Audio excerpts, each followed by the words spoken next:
अनन्य चेता सततम यो माम स्मृति नित्यशः तस्याहं सुलभा पार्थ नित्य युक्तस्य योगिना। कौन बोलेगा श्लोक को? बोलो, रिपीट करो। अनन्य चेता सततम यो माम स्मरति नित्यसा तस्याहं सुलभा पार्थ नित्य युक्तस्य योगिना। और कोई बोलेगा? बोलिए। अनन्य चेता सततम यो मानं स्मरति नित्यशा तस्याहं सुलभा पार्थ नित्य युक्तस्य योगिना। और कोई? केवल दोहराइए। अनन्य चेता स्थितं यो मां स्मरति नित्यसा तस्याहं सुलभा पार्थ नित्ययुक्तस्य योगिनः। तो अनन्य चेता, अविचलित मन से, सततम सदैव, या जो माम मुझ कृष्ण को स्मृति स्मरण करता है, नित्यशा नियमित रूप से, तस्य उस, अहम मैं हूं, सुलभा सुलभ सरलता से प्राप्त, पार्थ हे प्रथापुत्र, नित्य नियमित रूप से, युक्तस्य लगे हुए, योगना भक्त के लिए। तो यहां पे क्या बोल रहे हैं भगवान अर्जुन से? हे अर्जुन, जो अनन्य भाव से निरंतर मेरा स्मरण करता है। किस भाव से? अनन्य भाव से। अनन्य भाव से निरंतर मेरा स्मरण करता है, उसके लिए मैं सुलभ हूं, क्योंकि वह मेरी भक्ति में प्रवृत्त रहता है। सुलभ, भगवान किसके लिए सुलभ है? हमने अनन्य शब्द की आपको व्याख्या बताई थी। अनन्य मतलब क्या होता है? अनन्य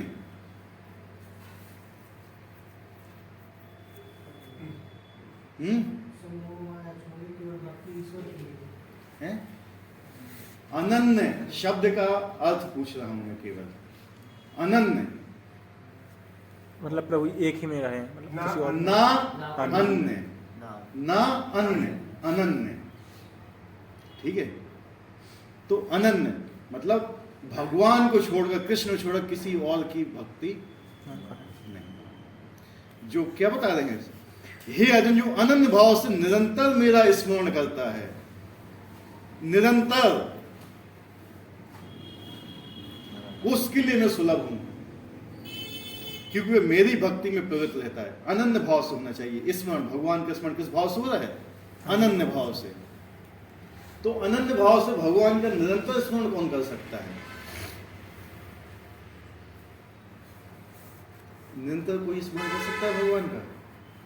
निरंतर बताइए।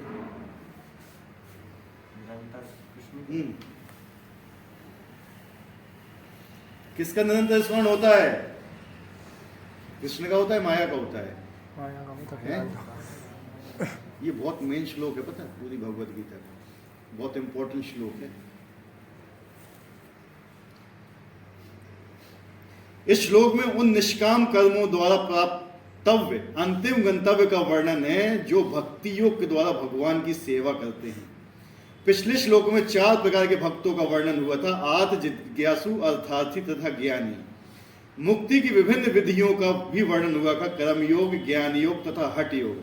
इन योग पद्धतियों के नियमों में कुछ न कुछ भक्ति मिली रहती है, लेकिन श्लोक में शुद्ध भक्ति योग का वर्णन है जिसमें ज्ञान, कर्म, हठ का मिश्रण नहीं होता। भक्ति का उद्देश्य क्या है? यहां पे बैठे हुए हो भक्ति करने के लिए, इसका उद्देश्य क्या है? भगवान की सेवा करना, भगवान को खुश करना और अपने इष्ट को खुश करना। बताइए सब जन। भगवान का निरंतर चिंतन चलता रहे। भगवान का निरंतर चिंतन चलता रहे। उद्देश्य क्या है भक्ति करने का? भगवत सेवा और भगवत प्राप्ति, भगवत प्रेम, भगवान की सेवा, ज्यादा भक्त बना, भगवत प्रेम, प्राप्ति भी तो हो सकता है। भगवत प्रेम, भगवत प्रेम, भगवान की प्राप्ति और भी साधनों से हो सकती है। ठीक है? भगवान की प्राप्ति तो वैकुंठ में जो जाता है उनको भी हो जाती है, जो ज्ञान योग करते हैं, कर्म योग करते हैं, लेकिन भगवान की सेवा, भगवान का प्रेम हर आदमी को प्राप्त नहीं होता है। सेवा प्रेम, सेवा और प्रेम जो है भगवान का हर व्यक्ति को नहीं मिलता है। भगवान मिल जाएंगे, भगवत धाम की प्राप्ति हो जाएगी, कोई बड़ी बात नहीं है। भगवान का प्रेम नहीं मिलेगा, ठीक है। मेन चीज है कृष्ण प्रेम।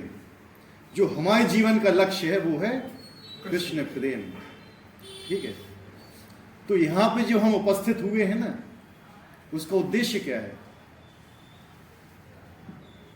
प्रेम। किस लिए आए हो यहाँ पे, ये बताइए पहले। भगवत प्रेम को नहीं और अच्छा करने। देखो एक चीज बताएं हम, सिंपल। वैष्णव कौन होता है पता है? जिसकी हृदय और जवान एक ही होती है। क्या? हृदय और जवान। जिसका हृदय और जवान एक ही होती है। अपने हृदय की बात बताओ कि यहाँ किस लिए आए हुए हो? वैष्णव है तो सही बोलोगे। ये उद्देश्य ये बता रहे हैं, ठीक है, उद्देश्य बता रहे हैं।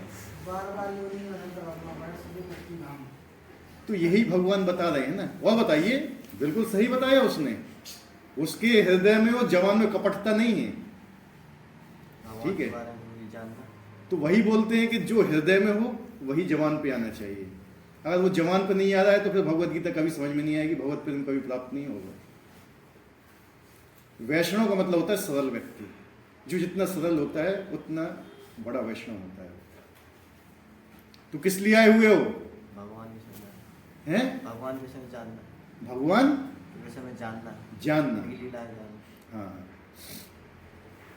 ठीक, उन्होंने बोला था जन्म मृत्यु के सागर से पार होना, ये एक हिसाब से सही तक है। मतलब मोक्ष चाहिए, हमें भगवत धाम जाना है, लेकिन इसमें भी हमारी एक इच्छा होती है। क्या है ये? इच्छा। हमारी इच्छा है ये कि हम मोक्ष प्राप्त करें। भगवान की खुशी है क्या? है? इसमें किसका स्वार्थ है? आगे ना स्वार्थ। इसमें भगवान की प्रसन्नता नहीं है। भगवान चाहते हैं कि हम उनके पास आए। हर भक्त भगवान के पास जाना चाहता है, भगवान के पास आना चाहता है, भगवान की सेवा करना चाहता है। किस भाव से, ये भी चीज अलग अलग होती है। इसलिए यहाँ पे ये श्लोक मेन बताया गया है। अनन्य भाव से जो भगवान का स्मरण करता है, यानी आपको मालूम होना चाहिए कि भगवान की क्या इच्छा है। समझ रहे? कितनी माला जाप करते हो? हैं? 4 हैं? 8 करते हो जाप। ये भगवान की इच्छा है तुम 8 माला जाप करो या 4 माला जाप करो, तुम्हारी इच्छा है। हैं? तो फिर तो भक्ति हुई नहीं ना। अच्छा एक चीज बताओ, जिंदगी में क्या क्या चीज जरूरी है?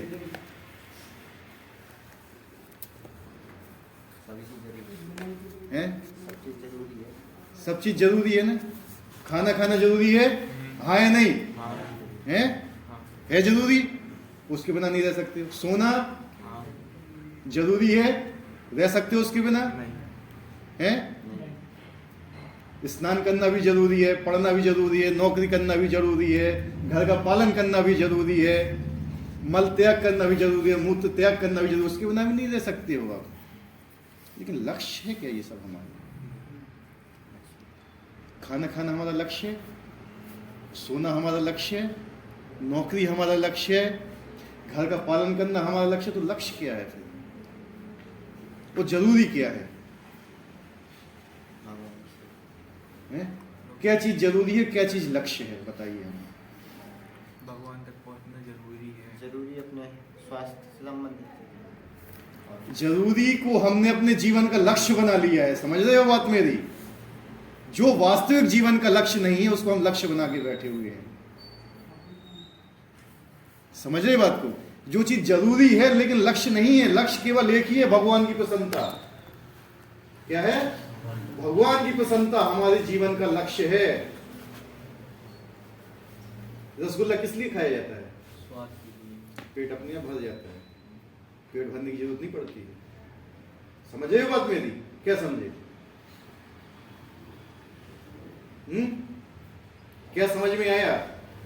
रसगुल्ला खाते हो स्वाद के लिए, पेट तो अपने आप भर जाता है ना, पेट भरने की जरूरत पड़ती है। अब भगवान की भक्ति में लगोगे ना, सब अपने आप हो जाएगा, कुछ अलग से करने की जरूरत नहीं पड़ती। लेकिन हमने जरूरी चीजों को लक्ष्य बना लिया है और लक्ष्य को हमने त्याग दिया है। ठीक है, लक्ष्य क्या है? भक्ति योग। क्या है? भक्ति योग। हमने अपना क्या है? ज्ञान योग, कर्म कांड, फलाना ठिकाना, ये हम अपना के चल रहे हैं। ठीक है, ये जरूरी नहीं है। ठीक है, एक आदमी आईसीयू में होता है। किसमें? आईसीयू में। आईसीयू में उसको कौन कौन से ड्रग्स दिए जाते हैं? आईसीयू में एक आईसीयू होता है ना। एक नॉर्मल आदमी है, नॉर्मल आदमी बीमार पड़ता है, उसको क्या दिया जाता है?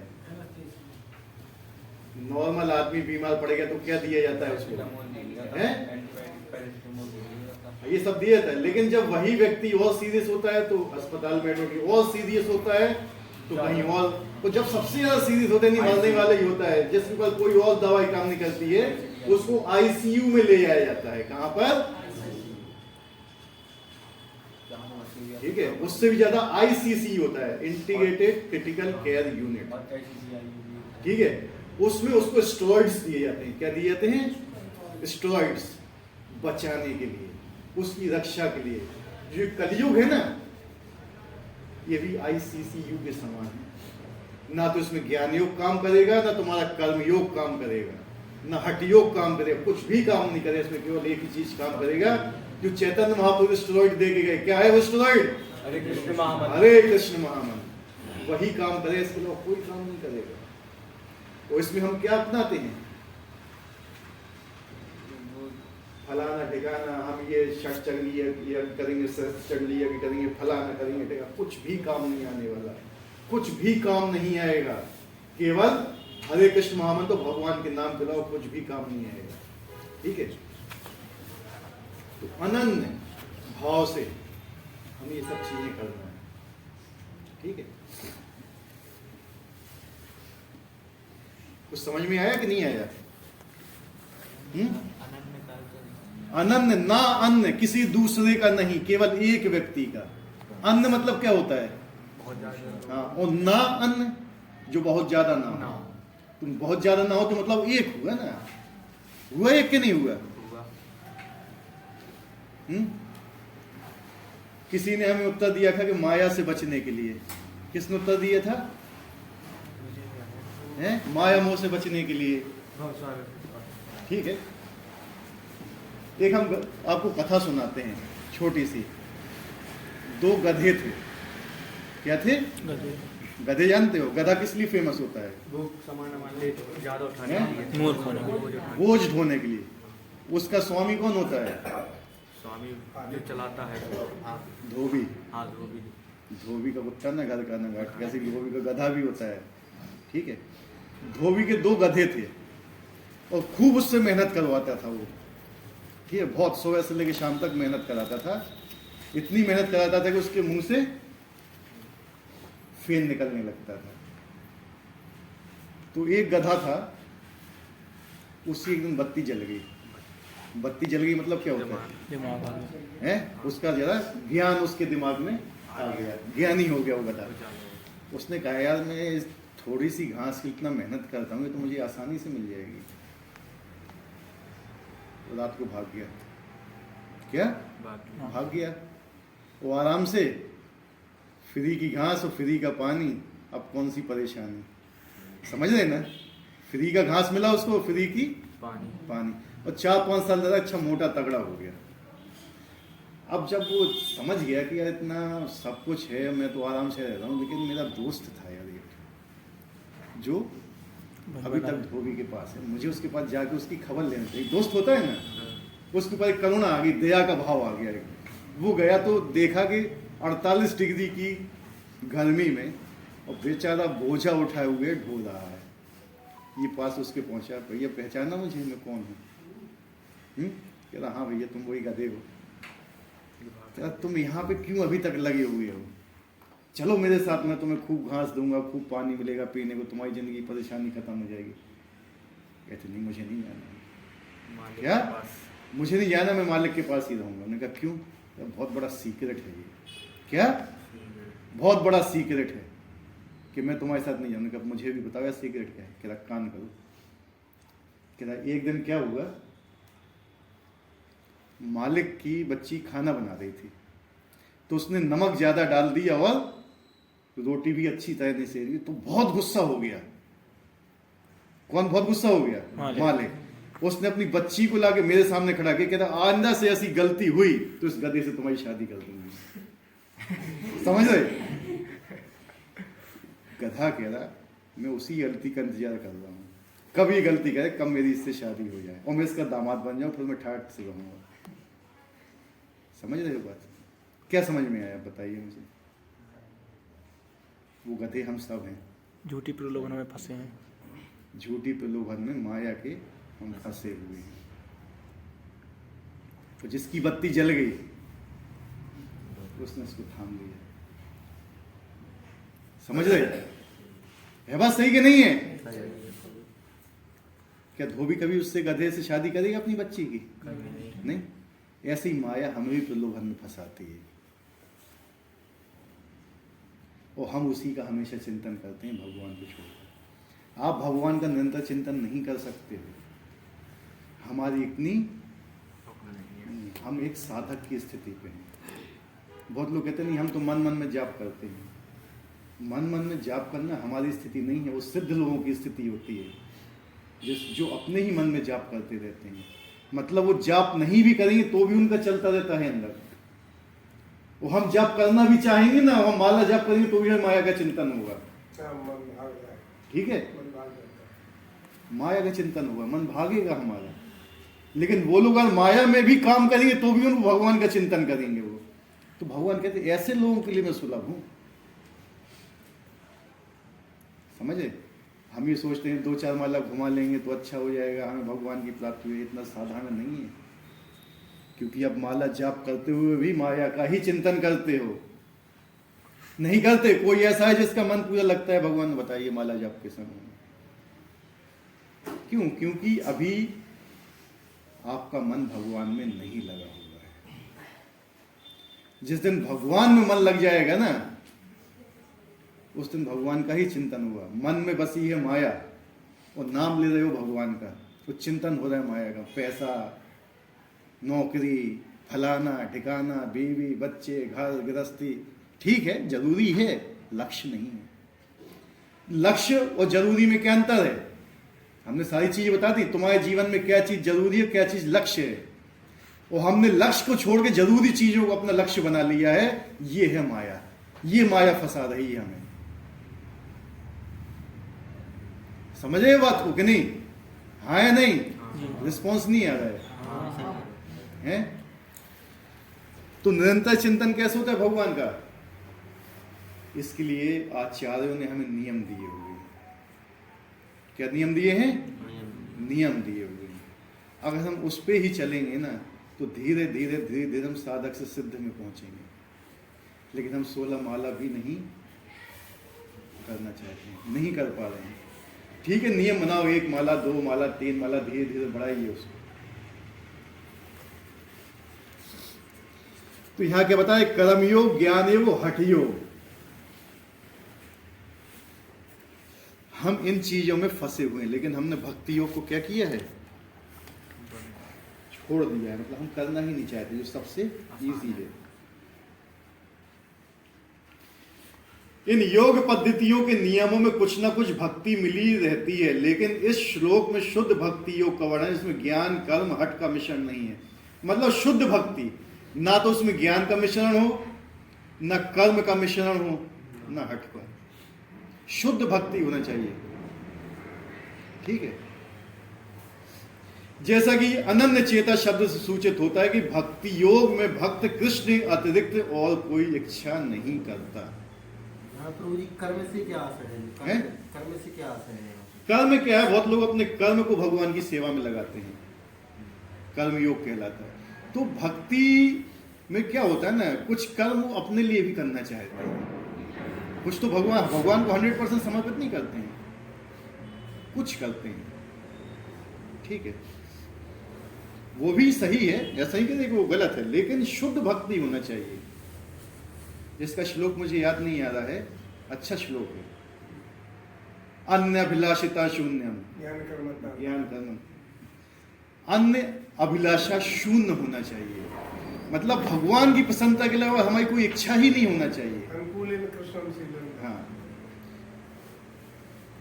मतलब भगवान की प्रसन्नता के अलावा कोई इच्छा ना हो, तब आप शुद्ध भक्ति के रास्ते में आओगे। लेकिन हमारी इच्छाएं क्या है? हम अपनी इच्छा के अनुसार भगवान की पूजा करना चाहते हैं, भगवान की इच्छा के अनुसार हम भक्ति नहीं करना चाहते हैं।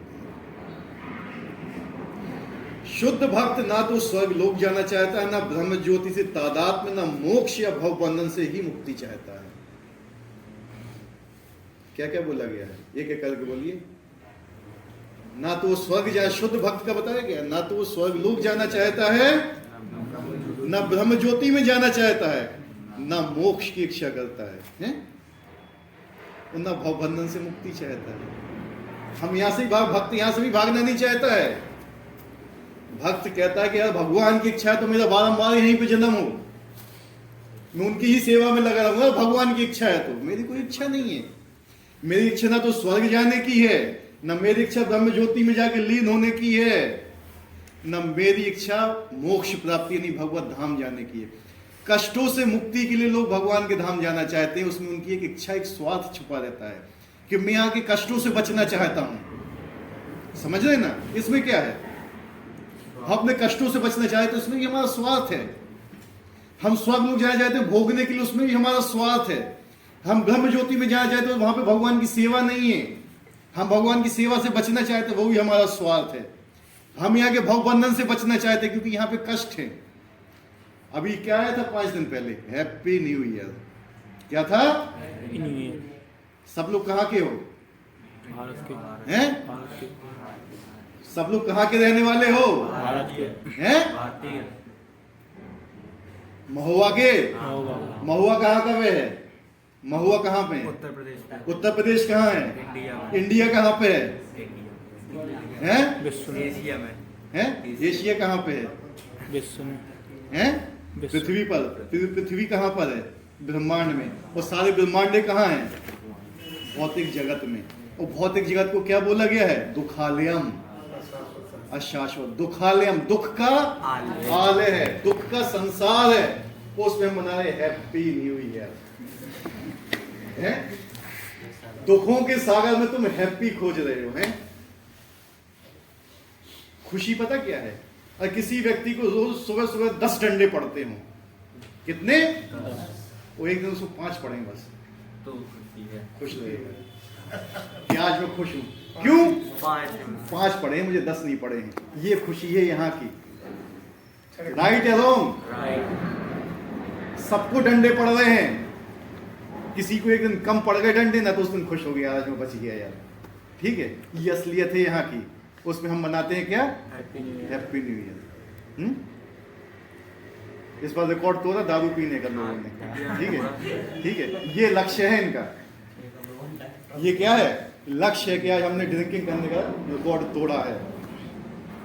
कहीं हरिनाम करने का रिकॉर्ड तोड़ते तो मानते हम। ठीक है, शुद्ध भक्त किसी भी वस्तु की इच्छा नहीं करता। चैतन्य चेतामृत में शुद्ध भक्त को निष्काम कहा गया। निष्काम, काम मतलब इच्छा, जिसकी कोई भी इच्छा नहीं होती शुद्ध भक्त की। उसकी केवल एक ही इच्छा होती है, जो भगवान की इच्छा है। भगवान ने कहा कि जाओ तुम मृत्यु लोक में जाओ, ठीक है, तुम्हें ये करना है, ठीक है। जो भगवान ने बोला बस उसी को हाँ। भगवान की इच्छा के विरुद्ध वो एक भी कदम आगे नहीं बढ़ सकता। उसे ही पूर्ण शांति का लाभ होता है। उस व्यक्ति को ही पूर्ण शांति मिलती है, नहीं तो ओम शांति बोलते रहना, कभी शांति नहीं मिलेगी।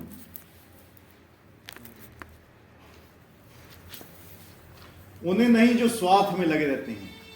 जो व्यक्ति स्वार्थ में लगा रहता है उसे कभी भी शांति नहीं मिलती, क्योंकि वो जलता रहता है। एक वो जहां ज्ञान योगी, कर्म योगी, हठ योगी का अपना अपना स्वार्थ रहता है, वही पूर्ण भक्त में भगवान को प्रसन्न करने के अतिरिक्त अन्य कोई इच्छा नहीं होती। हम लोग क्यों दुखी रहते हैं? कि हमने यहाँ को आसक्ति में पड़ रही है। क्यों दुखी हैं हम लोग? क्योंकि हम इच्छाओं को पूरा करने के पीछे भाग रहे हैं। समझ रहे ना? इच्छाओं को पूरा, वो कौन सी इच्छा? भगवान की इच्छा के विरुद्ध है। अगर हमारी इच्छा जब तक भगवान की इच्छा के विरुद्ध है तब तक हम सुखी नहीं रह सकते। जिस दिन हमने अपनी इच्छाओं को भगवान की इच्छाओं के अनुसार कर लिया, उसी दिन से तुम सुखी हो जाओगे। और कुछ करने की जरूरत ही नहीं है। ठीक है?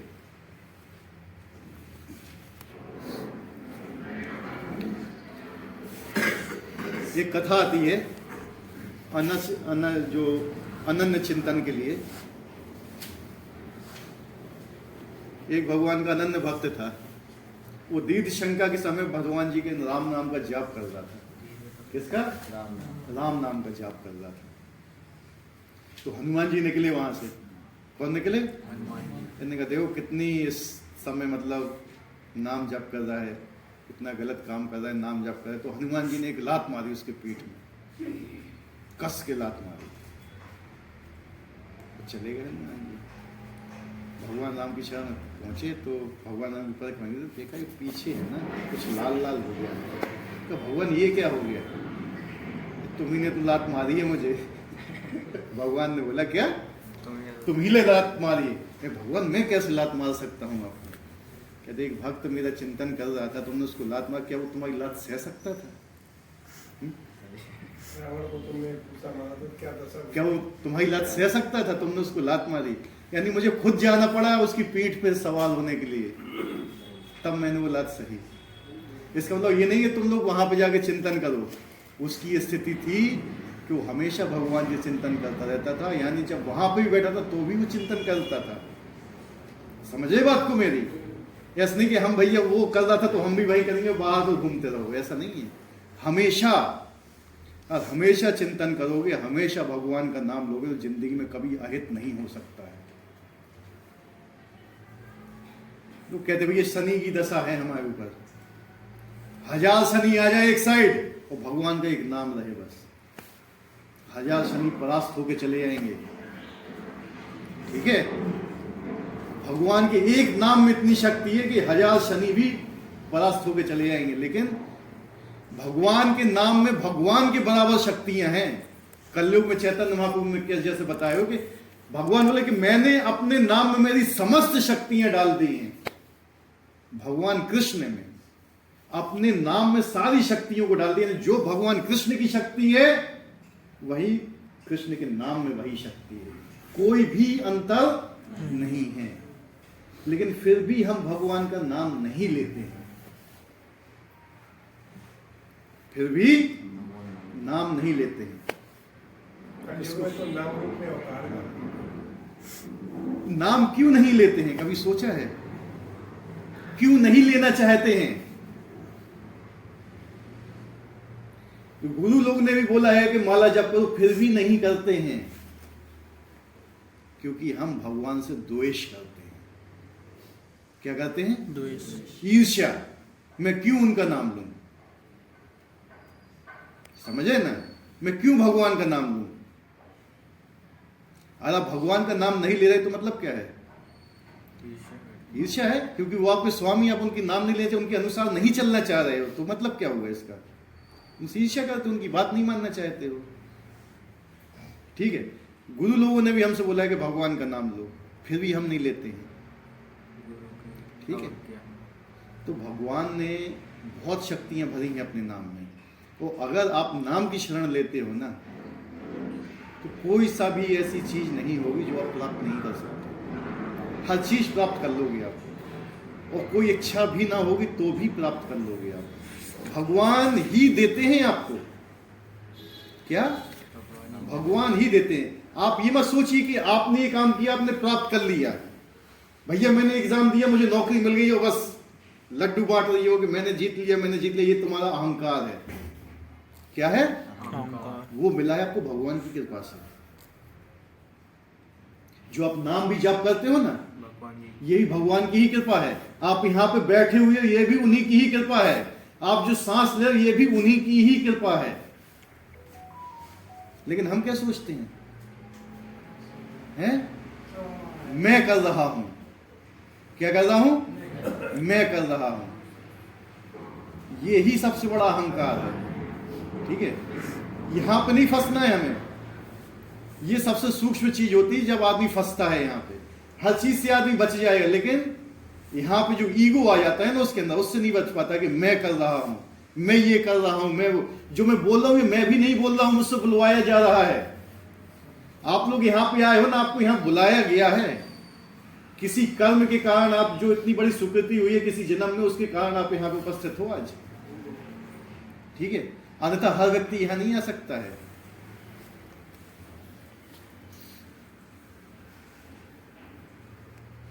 एक वो जहां ज्ञान योगी, कर्म योगी, हठ योगी का अपना अपना स्वाद रहता है, वहीं पूर्ण भक्त में भगवान को प्रसन्न करने के अतिरिक्त अन्य कोई इच्छा नहीं रहती। अतः भगवान कहते जो एक निष्ठ भाव से उनकी भक्ति में लगा रहता है उसे वे सरलता से प्राप्त होते हैं, और कुछ नहीं चाहता वो। कभी कोई वाइफ हस्बैंड से बोलती है कि तुम मेरे लिए साड़ी लेके आओ तभी मैं रोटी बनाऊंगी तुम्हारे लिए, नहीं तो नहीं बनाऊंगी। होता है ऐसा कभी? है? उसको प्रेम नहीं बोलते। ठीक है, उसको प्रेम नहीं बोलते हैं। ठीक है, प्रेम होता है निस्वार्थ, निष्काम भाव से। प्रेम में कोई स्वार्थ नहीं होता। प्रेम में हमेशा होता है दूसरे की इच्छा। प्रेम मतलब क्या होता है? दूसरे की इच्छा। अगर हम भगवान से प्रेम करते हैं तो हम भगवान की इच्छा के अनुसार चलेंगे, और हम भगवान की इच्छा के अनुसार नहीं चल रहे हैं तो मतलब क्या होगा? है?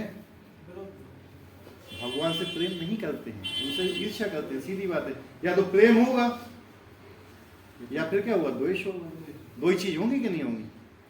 अगर आप इच्छा से नहीं चल रहे हो भगवान की तो द्वेष है, वो इच्छा से चल रहे हो तो प्रेम है। वो प्रेम कर रहे हो तो शुद्ध भक्त हो, तो प्रेम नहीं कर रहे हो तो ठीक है।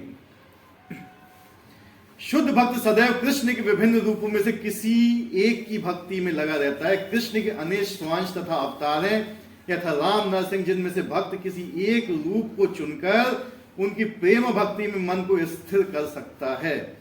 ऐसे भक्त को उन अनेक समस्याओं का सामना नहीं करना पड़ता जो अन्य योग के अभ्यासकर्ताओं को झेलनी पड़ती है। भगवान के अनेक अवतार हैं, स्वांश अवतार हैं, कला अवतार हैं, बहुत अवतार हैं भगवान के। ठीक है, चैतन्य महाप्रभु ने स्वयं बताया था कि एक आप समुद्र के किनारे बैठ जाओ और लहरों को गिनने का प्रयास करना, नहीं गिन पाओगे, उससे ज्यादा भगवान के अवतार हैं। ठीक है, लेकिन मुख्य अवतार क्या होते हैं? मेन है भगवान कृष्ण, क्योंकि उन्हीं से ही वो अवतारी हैं। क्या है? अवतारी हैं। वहीं से ही सारी चीज प्रकट होती है, वहीं से ही सब अवतार आते हैं। भगवान राम का भी, भगवान नरसिंह देव का भी, सबका अवतार वहीं से होता है। आप किसी की भी भक्ति करते हैं उनमें से जो विष्णु तत्व हैं, क्या बोलते हैं? विष्णु तत्व। ठीक है, आप भक्ति कर सकते हो, लेकिन उसमें भी भगवान कृष्ण की भक्ति सबसे मेन है। किसकी भक्ति मेन है? भगवान कृष्ण की भक्ति ही सबसे मेन है। यह तक कि भगवान विष्णु भी कृष्ण की ओर आकर्षित होते हैं। इसका कोई उदाहरण बता सकता है? वो तो हो गया। इसकी एक घटना आती है कि मतलब भगवान विष्णु भी कृष्ण के दर्शन करना चाहते हैं। भगवान कृष्ण के अंश है। हाँ, दर्शन करना चाहते हैं वो। इसकी कथा आती है महाभारत में। महाभारत में ब्राह्मण था जिसका पुत्र जन्म लेते ही मर जाता था। ठीक है, तो भगवान के पास आए, उन्होंने कहा ठीक है। बलराम जी के पास उन्होंने कहा ठीक है, लेकिन वो मरता ही गया, बचा नहीं। ठीक है, अर्जुन के पास आए। अब अर्जुन के अंदर तो क्षत्रिय खून था। उन्होंने कहा मैं देखता हूं कि कौन मारता है तुम्हारे बच्चे को, मैं जाऊंगा। अपने अस्त्र शस्त्र लेके सब गए, सब कुछ यानी ब्रह्मास्त्र भी चढ़ा के रखा। बच्चा पैदा हुआ, मर गया, और ब्रह्मास्त्र वो भी गायब हो गया। अर्जुन की बुद्धि फेल। मतलब ठीक है, पैदा हो गई। हाँ वहीं पे हाँ, चला गया, गायब हो गया। तो अब अर्जुन ने तो कसम ली थी कि मैं नहीं बचा पाया तो मैं अपना शरीर त्याग दूंगा। ठीक है, तो भगवान ने कहा शरीर त्यागने की जरूरत नहीं, चलो मैं बताता हूँ बच्चे कहाँ मेरे साथ। फिर भगवान लेके जाते हैं उनको रथ पे बिठा के, यहाँ से बाहर, ब्रह्मांड से बाहर, जहाँ पूरा अंधेरा था, तो भगवान ने अपना चक्र से प्रकाश किया, वहां पे देखा कि सारे कहाँ पर हैं, महाविष्णु के पास। कहाँ पर हैं? महाविष्णु हैं? महाविष्णु वहां लेटे हुए थे। जब उनसे पूछा गया कि आपने ऐसा क्यों, उन्होंने कहा सीखा कि मैं भगवान कृष्ण का आपका साथ में दर्शन करना चाहता था, आज मैं ये नहीं करता तो आप आते ही नहीं इधर। ठीक है, यानी कृष्ण भी का भी दर्शन कौन करना चाहते हैं? महाविष्णु करना चाहते हैं। कृष्ण का संग लक्ष्मी भी करना चाहती है। लक्ष्मी जी आज तक तपस्या कर रही है भगवान कृष्ण का संग पाने के लिए। ठीक है, रास लीला में प्रवेश होने के लिए उनको प्रवेश नहीं मिला। जिनको सती बोला जाता है, जो महाविष्णु की पत्नी है, विष्णु की पत्नी, वो भी कृष्ण का संग करना चाहती हैं। समझे बात को? अब कृष्ण कितने इंपॉर्टेंट हैं? मूल है। यहाँ पर वृंदावन में एक ऐसी जगह है जहां पे लक्ष्मी आज भी हैं, तपस्या कर रही हैं वो भगवान कृष्ण को प्राप्त करने के लिए। शिव जी भी गए थे, हैं, गोपेश्वर भगवान बन के गए थे। ठीक है, गोपी का रूप धारण करके गए थे वो भगवान की रासलीला में प्रवेश होने के लिए। मेन देखो, मेन कौन है? ठीक है, तो यही यहां पर है। ऐसे ही बताया जाता है कि भगवान के जो विष्णु के 1000 नाम के बाद भगवान राम का नाम होता है। एक बार राम का नाम लेना मतलब 1000 विष्णु के नाम, और कृष्ण का एक नाम बराबर भगवान राम के 3 नाम। ठीक है, तो आप कृष्ण का नाम लेते हो ना, 3000 विष्णु के नाम के बराबर हो जाते हैं। इसलिए जो हम हरे कृष्ण हरे राम मंत्र बोलते हैं ना, हरे कृष्ण कृष्ण कृष्ण हरे हरे, हरे राम राम राम, ये बहुत पावरफुल मंत्र है। इसलिए विष्णु सहस्त्र नाम, विष्णु के सहस्त्र नाम, विष्णु सहस्त्र नाम सोच पढ़ते हैं ना लोग कि भाई हम तो विष्णु सहस्त्र नाम का पाठ करते हैं। आपने एक बार राम बोल दिया तो विष्णु सहस्त्र नाम पूरा हो गया, और कृष्ण बोल दिया तो 3 बार आपने विष्णु सहस्त्र नाम पढ़ लिया। वैसे हम लोग कितनी बार जाप करते हैं, सोचो। समझे बात को? तो हरे कृष्ण महामंत्र की स्थिति बता रहा हूं मैं, क्या है आपको। मतलब हरे कृष्ण कृष्ण कृष्ण हरे हरे, हरे राम राम राम हरे। 8 बार हरे राधा रानी का नाम आता है, 8 बार में 4 बार कृष्ण का नाम आता है और 4 बार राम का नाम आता है। 4 बार मतलब कितना हो गया? 4 राम के नाम मतलब 4 विष्णु सहस्त्र, वैसे 12 विष्णु सहस्त्र नाम, तो 16 विष्णु सहस्त्र नाम हो गए। और राधा रानी का भी नाम लिया आपने इतनी बार। ठीक है, नहीं कह सकते, फिर तो महिमा अलग होगी वो तो है। और उस चक्कर में आप लोग उल्टे सीधे चक्कर में पड़ते रहते हो। ठीक है, मतलब जो हरे कृष्ण महामंत्र जाप करता है ना व्यक्ति, वो छोटे मोटे चक्करों में नहीं फंसता है। ठीक है, आजकल के लोग क्या करते हैं, चलो भैया शंकर जी हम बनवा ले रहे, ठीक है, चलो हम भैया सत्यनारायण की कथा करवा ले रहे, हम कछु जो करवा ले रहे, हम वो करवा ले रहे। ये क्या है चीजें, पता है? जब आप 10वीं मंजिल पे चढ़े हुए हो, आप ग्राउंड फ्लोर में रहने की इच्छा कर रहे हो कि भैया नहीं यहाँ पे सही है। आपने PhD कर लिया, सोचे कि हम पहली क्लास में एडमिशन लें। हर व्यक्ति हर काम कर सकता है, लेकिन माला जाप हर व्यक्ति नहीं कर सकता। माला जाप करने के लिए ना, आदमी जो सहस्त्र चंडी यज्ञ करते हैं ना, होते हैं, ठीक है, जो इतने बड़े बड़े यज्ञ कराते हैं, उनसे कहते माला पकड़ के कर लो जरा। कब जाएंगे वो माला नहीं पकड़ेंगे कभी, क्योंकि माला पकड़ने से हृदय जलता है।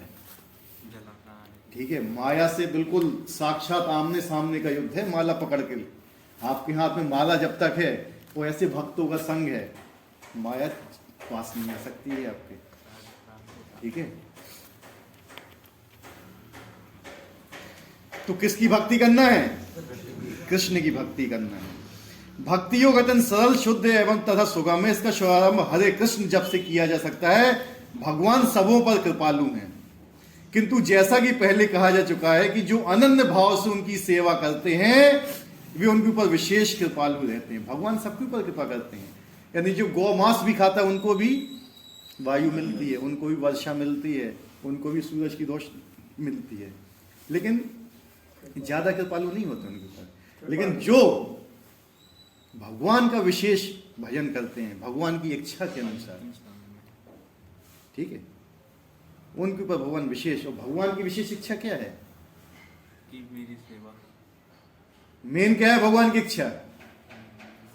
जो मेरा संदेश अन्य लोगों तक पहुंचाता है उससे मेरा ना तो प्रिय कभी था ना है ना है ना रहेगा। इतना काम कौन लोग कर रहे हैं बताइए? मालूम है सब कुछ, मालूम है कि नहीं है, फिर भी नहीं कर रहे हैं। नए साल में कितने लोगों ने भगवत गीता बेचा है बताओ मुझे? सिंगल। क्यों? नो प्रेम, नो एट ऑल। भगवान तो बकते रहते हैं, भगवत गीता बक के चलेगी, हमें कोई असर नहीं पड़ने वाला। हम जैसे ही हम वैसे ही रहेंगे, ठीक है। यही होता है ना। सब कुछ मालूम है कि हरे कृष्ण महामंत्र सबसे पावरफुल है, भगवान के संदेश देना सबसे बड़ा पावरफुल काम है, लेकिन फिर भी हमें नहीं देना है। क्यों? जरूरी नहीं है वो। हमारे जीवन का लक्ष्य है पैसा कमाना है, हमारे जीवन का लक्ष्य है आहार निद्रा भय मैथुन, ठीक है। चांद पे भी चले जाओगे, वहां पे भी 4 चीजें लेके आओगे, भक्ति नहीं करोगे वहां पे। आदमी चांद पे जाना चाहता है, मंगल ग्रह पे जाना चाहता है, चाह रहा है ना, लेकिन किस लिए? वहां भी भोग करेगा जाके, वहां भी गंदा करेगा सब कुछ, वहां भी भक्ति नहीं करेगा। लक्ष्य बना लिया इन 4 चीजों को। भगवान की इच्छा पूरी करना हमारा लक्ष्य ही नहीं है, तो कैसे अनन्य भाव से चिंतन हो पाएगा? भगवान देखते हैं कि व्यक्ति मेरे लिए कितना कष्ट उठा रहा है, ठीक है। हम अपने प्रयास से नहीं पहुंच सकते भगवान के पास, भगवान की कृपा से ही। हम अचीवर नहीं। अचीवर जानते हो किसको बोलते हैं? क्या बोलते हैं? जो कुछ अचीव करना चाहता है, समझ रहे? हम अचीवर नहीं, हम क्या है? रिसीवर हैं। रिसीवर मतलब क्या है? प्राप्त करने का। कृपा, कृपा प्राप्त करने वाले हैं हम। कृपा से ही पहुंच सकते हैं भगवान के पास, अपनी शक्ति से नहीं पहुंच पाओगे। जो कर्म योगी होते हैं, ज्ञान योगी होते, हठ योगी होते हैं, अपनी शक्ति से भगवान के पास पहुंचने का प्रयास करते हैं, ठीक है, लेकिन नहीं पहुंच पाओगे। एक छोटा 2 महीने का बच्चा यहाँ बैठे हुआ है, वो गोद में आना चाहता है, क्या वो आ पाएगा गोद में? 2 महीने का बच्चा, लेकिन वहां से रोएगा, हाथ ऐसे करेगा, रोएगा, तो माँ क्या करेगी? पकड़ के। खा लेगी। ना तो हम प्रयास करना चाहते हैं, ना हम रोना चाहते हैं। हम भगवान के सामने नहीं रोना चाहते। क्यों? क्योंकि हम भगवान से बड़े। मैं क्यों रो उनके सामने? मैं क्यों गिड़गिड़ाऊं? मैं क्यों प्रार्थना करूं भगवान से? समझ रहे ना बात को? मैं क्यों भगवान के चरणों में जाऊं? मैं क्यों भगवान से प्रार्थना करूं? मैं क्यों गिड़गिड़ाऊं उनके सामने? ये क्या है? ये अहंकार है हमारा। और भगवान ने क्या बोला हुआ है? क्या बोला हुआ है भगवान ने? मन मनाओ मत भक्तो मध्या जीवन नमस्कुरु। मेरा स्मरण करो, मुझे नमस्कार करो, मेरी ही पूजा करो, मेरा ही स्मरण करो, बोला हुआ है ना। लेकिन ना तो हम उनकी पूजा करते हैं, ना हम उनको नमस्कार करते हैं, ठीक है, ना हम उनको स्मरण करते हैं। तो कैसे प्रेम होगा? कैसे अनन्य भक्ति होगी भगवान के प्रति? बताइए।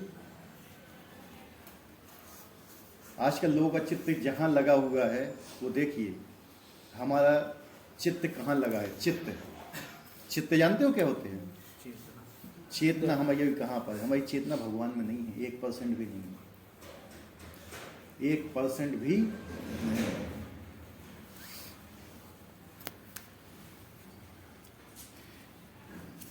यहां क्या बताया है? भगवान सबों पर कृपालु, किंतु जैसा कि पहले कहा चुका, जो अनन्य भाव से उनकी सेवा करते हैं वे उनके ऊपर विशेष कृपालु रहते हैं। भगवान ऐसे भक्तों की सहायता अनेक प्रकार से करते हैं, जैसा कि वेदों में कहा गया है, यमेवेश विनेतु तेन लभ्यस्तेष आत्मा विमर्तेषु तम स्वम। जिसने पूरी तरह भगवान की शरण ले ली है और जो उनकी भक्ति में लगा हुआ है, वही भगवान को यथा रूप में समझ सकता है। हर आदमी भगवान को नहीं समझ सकते। जो भगवान की सेवा में अनन्य भाव से लगा हुआ है, वही भगवान को समझ सकता है, अन्यथा और कोई व्यक्ति भगवान को नहीं समझ सकता है। गीता 10:10 में भी कहा गया, ददामि बुद्धि योगम तम। ऐसे भक्त को भगवान पर्याप्त बुद्धि प्रदान करते हैं जिससे वे उन्हें भगवत धाम प्राप्त कर सके। आप भगवान के पास आना चाहोगे ना, भगवान से प्रार्थना करो, भगवान आपको बुद्धि देंगे कि मेरे पास कैसे आया जाए। यहाँ पे 8 साल हो गया प्रीचिंग करते हुए, हमारा सेंटर नहीं बना। लेकिन जब भगवान से प्रार्थना की, भगवान के से मतलब जिज्ञासा की बुरी तरह से, बुद्धि दी भगवान ने, तो बन गया। और हम ये सोचते हैं कि हमने किया हुआ है ना, तो नहीं, ये उन्हीं की ही कृपा से हुआ है। और कभी भी अहंकार नहीं करना चाहिए इसमें। जैसे पिछली बार परम पूज्यता मित्र प्रभु जी ने बताया था, कोई चीज स्टार्ट करना रजोगुण का काम होता है, कोई चीज नष्ट करना तमोगुण का, किसी चीज को मेंटेन करना सतोगुण का काम होता है। तो आज क्वेश्चन ढूंढ लेना, 2-3 क्वेश्चन पूछे जाएंगे आज प्रभु जी से पूछना। एक तो यही पूछेंगे कि सतोगुण में कैसे रहा जाए, ठीक है? किसी को मालूम है सतोगुण में कैसे रह सकते हैं? फिर प्रभु जी बताएंगे, उसके बाद ही कुछ होगा, ठीक है? शुद्ध भक्त का सबसे बड़ा ये गुण है कि देश अथवा काल विचार की बिना अनंत भाव के कृष्ण का ही चिंतन करता रहता है। उसको किसी तरह का व्यवधान नहीं होना चाहिए, ना तो समय का, ना काल का, ना परिस्थिति का। समझ रहे बात? कोई कह रहा था ना कि परिस्थिति के अनुसार होता है। कौन कह रहा था? समय, काल, परिस्थिति भक्त के ऊपर कोई इफेक्ट नहीं डालते। चाहे जितनी ज्यादा सर्दी है, उसको मंगल आरती करना है तो करेगी वो 4:30 बजे उठ के, कोई फर्क नहीं पड़ने वाला उसको। जितनी भी गर्मी हो, कोई फर्क नहीं पड़ने वाला भगवान की सेवा करने में। ये सब चीजें उसको छू भी नहीं पाती हैं। क्यों? क्योंकि उसका उद्देश्य एक है, उसका लक्ष्य है भगवान को प्रसन्न करना। उसका लक्ष्य नहीं कि भैया मैं बीमार पड़ जाऊंगा, मैं ये हो जाऊंगा, मैं वो हो जाऊंगा। ठीक है, शरीर की रक्षा की जरूरत है, गर्म पानी से स्नान कर लो, ठीक है, लेकिन और कोई यही नहीं करना चाहता है कि हम 4:30 बजे मंगल आरती करें। भगवान की इच्छा है कि 4:30 बजे मंगल आरती होना चाहिए, हम नहीं करना चाहते हैं। समझे बात को? क्यों 4:30 बजे इतना इंपॉर्टेंट है? क्योंकि 4:30 बजे के समय ब्रह्म मुहूर्त होता है। ब्रह्म मुहूर्त में जितने भी अन्य लोगों से देवता हैं वो पृथ्वी पर विचरण करने के लिए आते हैं। वहां देखते हैं कि कौन भक्ति में लगा हुआ है। जो भक्ति में लगा हुआ होता है उनको आशीर्वाद देते हैं, और जो सोया हुआ होता है उनको अभिशाप देते हैं। ठीक है, इसलिए कुरान में भी यही बताया है कि 7 स्वर्गों से जो उनके फरिश्ते होते हैं वो धरती पर आते हैं। 7 आसमानों से। हमारे ऊपर के कितने लोग हैं? 7 है ना, उनमें भी यही बताया गया है। 7 आसमान से फरिश्ते उतर के जमीन पे आते हैं, वो देखते हैं कि कौन अल्लाह को याद कर रहा है। और हमारे यहाँ पे यही बताया कि कौन भगवान को याद कर रहा है, उसके ऊपर वो विशेष कृपा करते हैं। ठीक है, और सोते रहोगे तो रेस लड़ना है तो सूरज से रेस लड़ो, उसके उठने से पहले खुद उठो। ठीक है, सूर्य देव जब उगते हैं ना, तो उगते समय आपको स्नान करके रेडी होना चाहिए उनके स्वागत के लिए। हाँ ठीक है, उनके स्वागत के लिए। ये हमारे नियम है, वैदिक नियम, कि आज सूर्य देव आ रहे हैं तो उनका स्वागत हमें करना चाहिए। एक भक्त होता है, पहले वो भगवान का स्वागत मंगल आरती से गुणगान कर देता है, फिर उसके बाद सूर्य देव के पास जाता है तो और प्रसन्न होते, देखो ये व्यक्ति भगवान का गुणगान करके अब मुझे आया हुआ है। विशेष कृपा देते हैं वो। तो ऐसे व्यक्ति के जीवन में कहाँ से अनिष्ट हो सकते हैं बताइए? लेकिन वही व्यक्ति 9 बजे तक सो रहा है, 10 बज गए, 11 बज गए, 12 बज गए, उठे ही नहीं है अभी, क्या होगा? आयु क्षीण होती है। क्या होती है? आयु क्षीण होती है उनकी। उनको किसी तरह का व्यवधान नहीं होना चाहिए, और उसे कहीं भी और किसी भी समय अपना सेवा कार्य करते रहने में समर्थ होना चाहिए। कुछ लोगों का कहना है कि भक्तों को वृंदावन जैसे पवित्र स्थानों में या किसी पवित्र नगर में जहां भगवान रह चुके हैं रहना चाहिए, किंतु शुद्ध भक्त कहीं भी रहकर अपनी भक्ति से वृंदावन जैसा वातावरण उत्पन्न कर सकते हैं। वृंदावन जब तक नहीं जाना चाहिए जब तक आप वहां पे रहने लायक ना हो जाओ। Vrindavan is a place of service, सेवा। वृंदावन जाके वहां के लोगों की सेवा करना सीखो, वहां के लोगों का यूज मत करो, वहां के लोगों को अपनी सेवा में मत लगाओ, दूसरे भक्तों को अपनी सेवा में मत लाओ, बल्कि जितना हो सके तुम उनकी सेवा करो। वो सेवा का धाम है। ठीक है, वहां पे पैसा कमाने के लिए नहीं जाना चाहिए, वहां पे भोग करने के लिए नहीं जाना चाहिए, वहां पे इंद्रिय तृप्ति करने के लिए नहीं जाना चाहिए, वहां पे केवल सेवा करने के लिए जाना चाहिए। किसके लिए? सेवा। तो जब ये स्थिति हो आपके पास कि आपकी बिल्कुल सेवा भाव की स्थिति आ गई, उस समय अगर आप रहना चाहो तो रह सकते हो। जब तक ये स्थिति नहीं आई है, तो जब तक आप जहां पे हो वृंदावन को खराब मत करो। लेकिन अगर वास्तव में शुद्ध भक्त हैं, जैसे शील प्रभुपाद थे, वृंदावन छोड़ के गए वो, तो आज कितनी जगह पर उन्होंने वृंदावन बना दिया। देखो ये सब वृंदावन की शाखाएं हैं। ISKCON Delhi, ISKCON Mumbai, ISKCON Kanpur, ये सब क्या है? वृंदावन की क्या है? ये ब्रांच है। हर भक्त के हृदय में वृंदावन। हाँ, हर भक्त के ठीक है। जितने भक्त बनाए उन्होंने सबके हृदय में। लेकिन वो सोचो कि हम ये सोचते हैं कि हम जीवन और वृंदावन में रह लेंगे, इसकी संस्तुति नहीं की है। वृंदावन भगवान का निवास स्थान है, और हम उन कुत्ते की माफिक हैं। कुत्ता तो बहुत बड़ा होता है, उससे भी गए बीते हैं। कुत्ते का स्थान कहाँ होता है? बाहर होता है ना। दास का स्थान कहाँ होता है? बेडरूम में जाके बैठने का होता है क्या? भगवान का निकुंज क्या है? उनका बेडरूम है, तो वहां जाके बैठोगे? हैं? लोग इच्छा करते हैं कि हम निकुंज में जाएंगे, हम इधर जाएंगे, हम उधर जाएंगे। पहले अपनी स्थिति तो जानो, अपनी स्थिति कैसी है, हमारी स्थिति क्या है। हमारी स्थिति भगवान के कुत्ते से ही बढ़कर नहीं है। कुत्ते को एक बार एक लात मार दी जाती है, दोबारा रोटी दी जाती है तो वो आ जाता है, पूंछ हिलाता है। हम तो पूंछ भी नहीं हिलाते भगवान के सामने, हैं? यही है ना स्थिति। कुत्ता भी हमसे श्रेष्ठ है।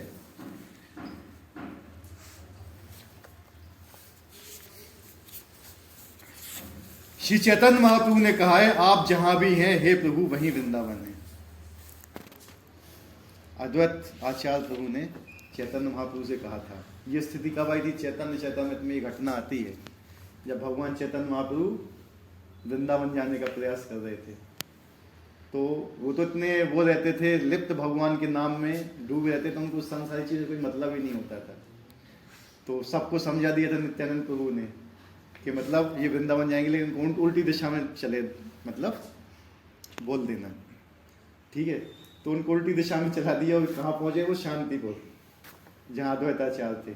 वहाँ देखा तो वो कहे नित्यानंद प्रभु आप भी वृंदावन आ गए, ठीक है। उन्होंने कहा हाँ प्रभु हम भी वृंदावन आ गए। तो जब अद्वैत आचार्य वहाँ से उनके लिए ड्रेस वगैरह लेके, तो अद्वैत आचार्य जी आप भी यहाँ पे आ गए? तो कह रहे निताई ने मुझे जरूर धोखा दिया हुआ है। तो जब बोला था अद्वैताचार्य ने कि हे भगवान जहाँ आप हैं वही वृंदावन है, वो कलयुग में जहाँ भगवान का नाम है वही वृंदावन है, और यहाँ पे भगवान का नाम हो रहा है तो ये भी वृंदावन है। आपको अलग से जाने की जरूरत नहीं है, ठीक है। जैसा कि सत्ता में नित्यशा शब्दों से सूचित है, शुद्ध भक्त निरंतर कृष्ण का ही स्मरण करता है, उन्हीं का ध्यान करता है। ये शुद्ध भक्त की गुण है जिनके लिए भगवान सहज सुलभ हैं। गीता समस्त योग पद्धतियों में से भक्ति योग की ही संस्तुति करती है। सामान्यतः भक्ति योगी 5 प्रकार की भक्ति में लगे रहते हैं। शांत भक्त, बताया था हमने पिछली बार, शांत भक्त जो उदासीन रहकर भक्ति में योग रहते हैं। दास भक्त जो दास के रूप में भक्ति में योग होते हैं। सख्य भक्त जो सखा के रूप में भक्ति में योग होते हैं। वात्सल भक्त जो माता पिता की भांति भक्ति में योग होते हैं। माधव जो परमेश्वर के साथ दाम्पत्य प्रेमी की भांति भक्ति में योग होते हैं। तो भगवान से निकट आने के लिए ये 5 रस बहुत इंपॉर्टेंट। संबंध बनाना, इसको संबंध ज्ञान बोलते हैं। भगवान के साथ आपका क्या रिलेशन है? जब तक प्रेम उत्पन्न नहीं होता, जब तक संबंध नहीं होगा। एक लड़के लड़की घूमते रहते हैं मार्केट में, उनमें कोई संबंध नहीं होता है, लेकिन जब पता चलता है कि भैया हाँ उससे मेरी शादी होने वाली है, संबंध हो जाता है। होता है ना संबंध, उसके बाद प्रेम होता है। Yes no? जब तक हमारा भगवान से संबंध स्थापित नहीं हुआ, प्रेम कैसे स्थापित होगा? समझ रहे? शांत भाव, दास्य भाव, सख्य भाव, वात्सल्य भाव, माधुर्य भाव। हम भगवान के, भगवान हमारे, बस और कोई नहीं है हमारा। लेकिन हम सबको अपना समझते हैं भगवान को छोड़कर, दुर्योधन की भांति। दुर्योधन मेंटेलिटी है ये। शुद्ध भक्त इनमें से किसी में भी परमेश्वर की प्रेम भक्ति से युक्त होता है, उन्हें कभी नहीं भूल पाता, जिससे भगवान उसे सरलता से प्राप्त हो जाते हैं।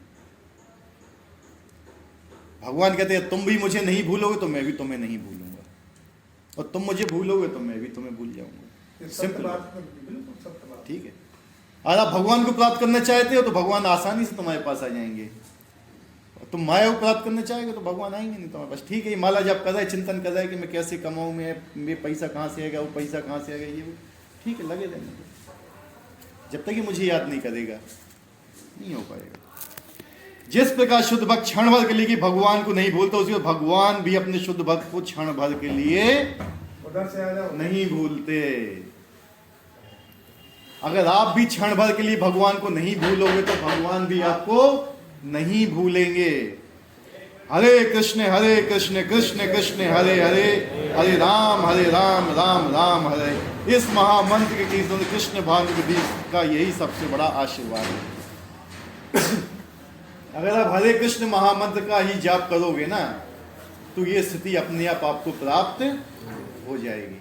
अन्य कुछ भी करने की आपको जरूरत नहीं, केवल हरे कृष्ण महामंत्र के जाप से ही, हरे कृष्ण महामंत्र के संकीर्तन से ही आपको ये स्थिति प्राप्त हो जाएगी। अलग से प्रयास करने की कोई भी आवश्यकता नहीं होना चाहिए।